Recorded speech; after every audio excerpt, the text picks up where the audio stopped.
Welcome to American Black Journal. I'm Stephen Henderson. We're coming to you from the Business Leaders for Michigan CEO Summit at the Westin Book Cadillac in downtown Detroit. This annual gathering brings together leaders from top businesses and universities to discuss ways to grow Michigan's economy. My first guest is a member of the organization, and he's the head of a successful group of companies that offer manufacturing and supply chain services. I'd like to welcome Joseph Anderson Jr. to American Black Journal. Thanks for being here. My pleasure. Yeah. So we've had a lot of change in Michigan over the last 6 years in terms of the business climate. Governor Rick Snyder came to office saying he was going to help local businesses that were already here, grow instead of trying to attract all the time new businesses with incentives. Talk about some of the things that have worked and maybe some of the things that haven't worked so well. Well, some of the things that have worked is a return to health of the automobile industry. And that has made those of us who are suppliers in the automobile industry have the opportunity to grow our businesses consistent with the increase in volume of the auto industry. Other industries have been very aggressive in coming into Michigan, like defense and aerospace and so forth. And many of we historic automotive suppliers have found that other industries are very attracted to us because of the skills we have developed as automotive suppliers. Right, so this is a period of growth. It is a period of opportunity and diversification. And so no longer are we only automotive suppliers, but I supply aerospace and defense and heavy equipment and so forth. The tax environment has changed a lot, primarily because of the governor's policies. The idea there was to grow jobs, that with lower taxes, businesses were expected to employ more people. Is that we aren't seeing that happen overall the way we thought it would. Talk about your industry. Well, my perspective is, again, related to the automobile industry. There is definitely growth. And then in aerospace, you also are finding opportunities. Other industries like the mining and oil, infrastructure and so forth are much slower. So there's some very strong environments and then some that are still challenged. You are a successful minority business owner. Talk about the path you took to where you are. Well, I had probably a unique path in that I came out of the military. I went to West Point and learned a lot of management and leadership skills in the Army. And then I joined General Motors, where I learned how to manufacture product. And then after 13 years in General Motors, I bought my first company.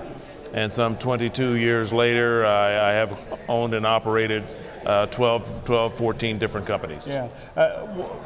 One of the things we talk about when we talk about the growth of minority businesses is the challenges that still exist, the barriers that still exist to those things. One of them is access to capital. Talk about in those early years how you got that.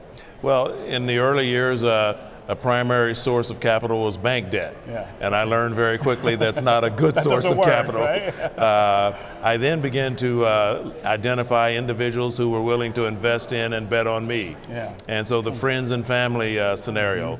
Now there are private equity sources for capital for small businesses, minority businesses, and so forth. But it's still a challenge, needless to say. When you think about the path that you took, it's a product almost of its time, right? I mean, exactly. These were the kinds of opportunities that existed. Have they changed a lot? I mean, if you were talking to somebody who was 23 or 24 right now, who wanted to be in your position in 20 or 30 years, what would be the things that person might go do? Well, the thing I would give them the most solid direction on is to identify a product or service that is a differentiator. A commodity always is a function of low price. And so technology is absolutely critical, and there's a lot of reflection on that in this panel and conference today for business leaders for Michigan. And then understand what the market is and where it's going so that you are focused on the future as opposed to the history that existed in the auto industry and others. The idea of entrepreneurship, a lot of times I think people think, well, I'm an entrepreneur, I'm going to go do it on my own. Your path, though, was through first working for a huge company, at that time probably the largest company in the country. Talk about the difference there. I mean, is it possible to be an entrepreneur without that experience, or is it easier if you are first part of a big corporation? I just chaired a technology panel for the Business Leaders for Michigan, and the three young panel members there were in technology spaces that are not a part of the auto industry or even aerospace and defense and so forth. And so they are going to be successful and are successful as a function of them being creative enough and innovative enough to do something new and different that will help those big customers. Yeah. They're not trying to make products for General Motors. They're trying to provide products and services that will make General Motors better. Right. Talk about how technology has changed your sector. I mean, when I grew up here in Detroit, I knew lots of people who worked for auto suppliers or who owned auto suppliers.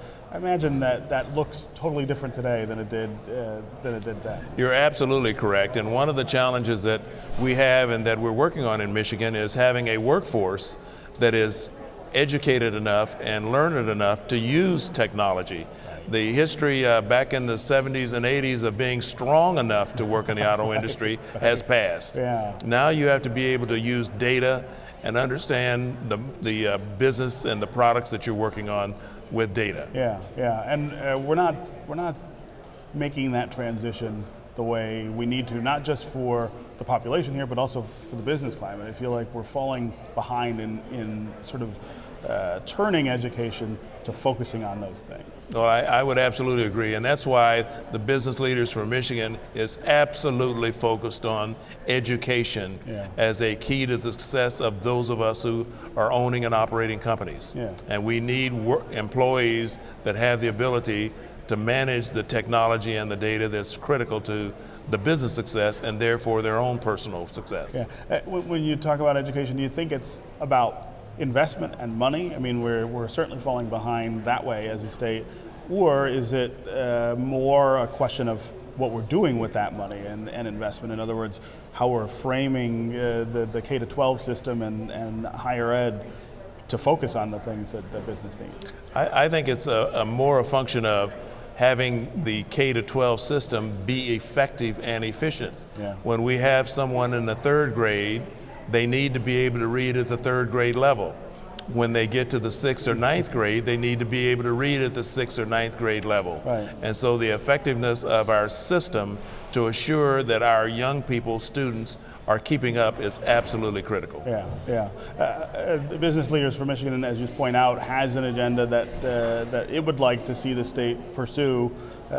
We've gotten some of those things checked off, not others. Talk about what we need to do to move government, I guess, more into that space. Well, we need to pay attention as individuals and companies to what is going on in the state legislature and in the national legislature, and be prepared to speak out and encourage our employees to talk to their representatives as we as individual business leaders talk to individuals to support the things that are going to make education and access to capital available. Are there specific things that you feel business still needs from either state government or federal government that would help in that regard?